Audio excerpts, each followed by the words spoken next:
Thank you very much, Raya. Good morning, everybody. Bruchim Aba'im. Welcome to our daily class in Chassidut at 9:15 Be'ezrat HaShem. We started learning yesterday a new subject of the six standard mitzvot, constant mitzvot, which apply at every single moment. The six mitzvot is brought down in the Sefer HaChinuch, are alluded to in the verse that stated later on in the Torah, which discussed the cities of refuge. And the mitzvah is, at least to begin with, Tiyena lachem. There should be 6 cities of refuge. Afterwards, there's a mitzvah also to add another 3. But when the Torah says that the mitzvah is to have 6 cities of refuge, what is a city of refuge? What does it mean? That if in the unfortunate event that someone kills someone else by mistake, so the murderer can escape death by running to one of these 6 cities of refuge. The city itself protects over the person and the family of the one that was murdered by mistake, can only avenge the murder of their relative only if the murderer was not in one of these cities of refuge. So the concept of refuge means it's almost like a bubble, a comfortable place, which is a safe haven. These 6 mitzvot are also safe havens. Safe haven does not only mean in space. By the way, in time, there's also a safe haven. That is the month of Elul, the month just before the month of Chagim of Tishrei. That's when we have all of the Chagim, a busy month. So Elul is a time when people that did not do enough during the year, you can immerse yourself in Torah, in the learning of Torah, and that in time, that is something which protects a person as we get closer to the new year. So also in concept, there are certain things, teachings, which are safe haven. When you get involved with them, you are safe. And that is these 6 mitzvot, which we started discussing yesterday. Yesterday was more like the introduction, but it's very important to remember that these 6 mitzvot of believing in HaShem, not believing in any other supernal being besides for HaShem, to love HaShem, unification of HaShem, to fear Hashem, and not to look at other places that we're not supposed to look. When we do these mitzvahs at every moment, every second of the day, then it keeps us in line. It keeps us safe. This is also connected to the subject of this week's Parasha, the Parasha of Noah. Noah was in a generation which were very great sinners. The world was a destructive world, spiritually speaking, perhaps also physically speaking. What did Hashem tell Noah to do? Bo el ha-teva. Come into the teva, come into the ark. What is this mitzvah? It's almost as if Noah was in a world full of murderers and thieves and other sins. Why did Hashem have to tell him go into the teva? Obviously, he's running away to a safe zone. Of course, he would want to go into the teva, to the ark. Why did Hashem have to give him a specific instruction? Bo el teva, go into the teva. The simple meaning is, he just told him, now is the time. Close the doors, go into the teva. Now I'm going to bring the mabul, the flood. But on a deeper level, if Hashem said Bo'al Teva, that means that he had to give him sort of a specific instruction. Okay, now is the time to come to the Teva. There is something special about the ark. The explanation is that it wasn't only that the Teva protected Noah and his family and the animals from the terrible flood that was going wild in the world, but also on a spiritual level, the Teva was like a bubble. It was like a cut and paste from the Messianic era. All of a sudden you had a place which there was total revelation and peace, tranquility, amidst a horrifying, very, very, a big balagan outside in the world. And so this is the concept of a miklat, of a place of refuge, that when you connect to such a level, when you connect to such a place, and when you connect to people who will keep you in line and focused on doing what we're supposed to be doing all the time, constantly, that's the point of this shir, then that helps us stay away from the bad things and keep in a safe place. So this is the idea of the 6 cities of refuge. But now I'd like to move along to the first, which is a constant mitzvah. Every single moment we need to do this mitzvah. What is the mitzvah? The mitzvah is L'ha'amin b'Hashem, to believe, to have faith in Hashem. That is the first mitzvah. That's a very, very general mitzvah. It's a very loaded mitzvah, but it is the most important mitzvah of all. What is the mitzvah? The mitzvah is to believe that there is a master of the universe who always was, is, and always will be. And he runs every single item in the world. There isn't one thing in the world that goes on without his personal, individual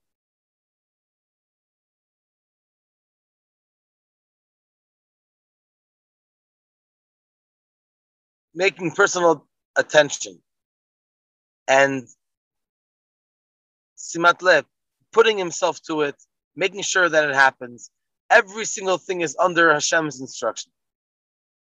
When we believe in Hashem, when we have this faith in Hashem, then this is something which keeps us in line, that everything else, whatever Hashem says, then we do. If Hashem is the one who is the master of the universe, and we believe, we accept upon ourselves his governorship, then obviously we'll do everything that we need to do. This subject is especially important at this time when we start learning the Torah. And we learn about Adam HaRishon and Chava. We learn about the creation of the world. We learn about Noah. And we learn about Avraham Avinu in next week's Parasha.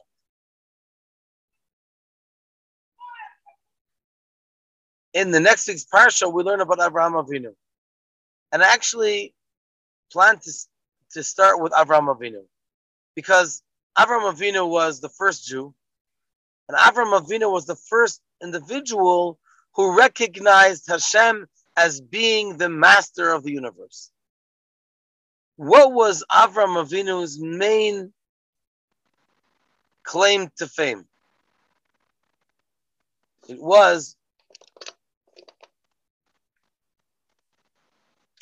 what Avraham Avinu had was that he was a believer in Hashem. Why was he called Avram HaIvri? One of the reasons is because Ivri is from the word Aver, a side. He was on one side of the world, and all the other people were on the other side of the world. All of the other people in the world believed in idol worshipping, and Avram Avinu, he was the first one who began to believe in HaShem. The first one, he introduced it to the world. This is something which is attributed specifically to him.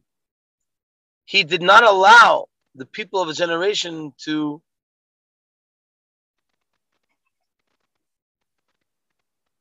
shake his belief, to shake his faith in HaShem. Belief is something which is enrooted deep down in the individual. When a person believes, then you have a strong foundation. There is another concept of knowledge, learning, understanding, and that's very important. But when it comes to foundation, there has to be something which is super rational. When a person believes in something, that is super rational. That can never be shaken. In English, there's a phrase, seeing is believing. That is incorrect. That is totally incorrect. Seeing is not believing. When you see something, you know 100% certain that this thing actually happened.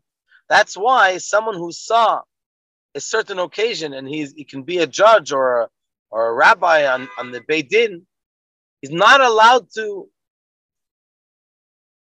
serve as the judge for this specific case. Because if you saw it happen, there's no way that anything in the world can convince you that it didn't happen. You have to be objective. And you listen to the witnesses of this side and the witnesses of the other side. And then you can give, hopefully, a proper ruling. So seeing is seeing a thing itself. Believing is when you didn't see it, but you believe that it's true. You believe that there's an HaShem. We don't see HaShem. HaShem is invisible. But we have such a strong, deep faith in HaShem that it's unshakable. If the knowledge of HaShem is based on scientific proofs, is based on an explanation from a big professor that he gave a whole sermon, and you say, you know what? Yeah, now I understand there's a God. Tomorrow, if a wiser professor comes along and tries to prove that what yesterday's professor said is not true, if he's smart enough, then he'll convince you that he's right.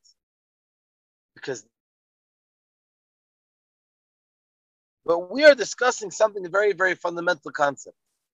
And that is the idea of emunah, faith in HaShem.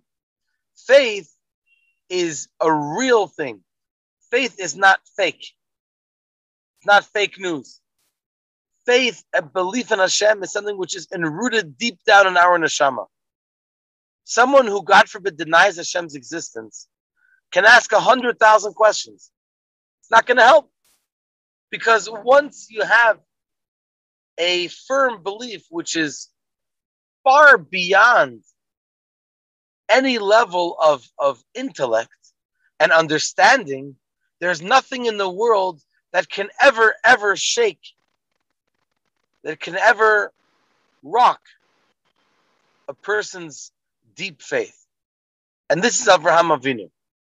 Avraham Avinu introduced to the world, beyond all of the mockers of his generation, he introduced to the world something which he had deep inside of himself. Some opinions are he was 3 years old. Some opinions are that he was 48 years old. and other opinions. But I like the opinion of 3 years old. I believe the Rambam talks about it as well. At the age of 3 years old, Avram Avinu, back then they were much more mature. But it shows that there's a belief which is enrooted deep down, and it's a question of revealing.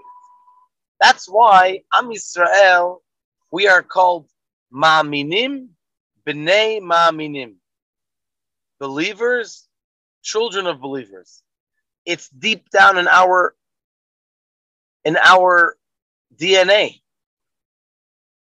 It's just a fact. We, Am Yisrael, we are believers.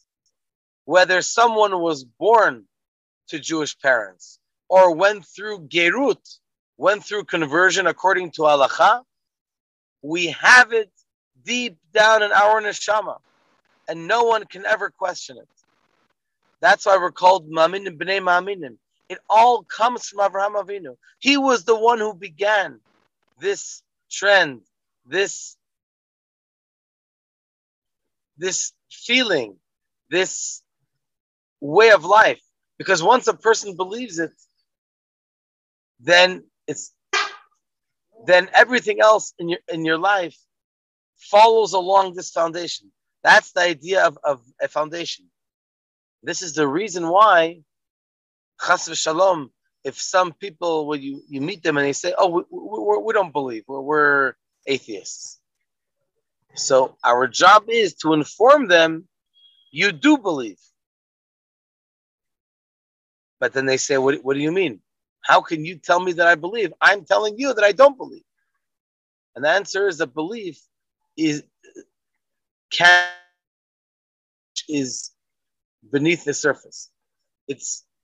We said before that it's deep down and it's connected to the core of the neshama of a person.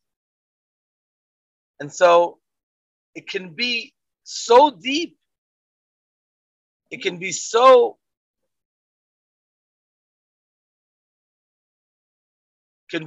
perhaps too deep, if you can say so. In other words, too covered up, that even the person himself may not be aware of the emunah that they have within inside of them. Emunah is from the word emun. Emun means to be a professional in what you do. The more you work at something, the more you develop it, you become better and better at it. And that's the idea of emunah. On one hand, it's very, very deep. Sometimes it's extremely deep. On the other hand, the more that we nurture the faith, the more we talk about it, the more we talk to others who may not be aware that they have this emunah, that they have this faith, it develops it, it nurtures it. When we learn more Chassidus, then it becomes more real. And then we're able to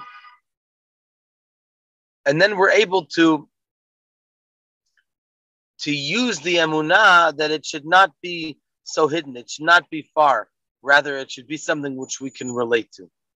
Be'ezrat Hashem, tomorrow we're going to continue to develop this beautiful concept of emunat Hashem from a few other perspectives, and I look forward to being able to learn with you. Be'ezrat Hashem, all the best. Have a wonderful day. Tonight we're starting our new course. The course is about learning Ma'amarim, Chassidic discourses, in person at Chabad of Rechavia. The lecture will be next week instead of tonight. And a mimer about Hanukkah. It's not too far away. It's around the corner. And hopefully by the time Hanukkah comes along, we'll have a really good, juicy mimer, a Chassidic discourse under our belts that will be able to be all ready to celebrate the Yom Tov properly. If you would like to purchase a book for yourself for this course, it's not only for Hanukkah. There will also be several other ma'amarim. Please let me know, and Be'ezrat Hashem, I'll get you one of these Sfarim. All the best. Have a wonderful day. Thank you very much, Mordechai and Raya, for broadcasting this here live and for posting it on our YouTube channel. All the best. Shalom, shalom.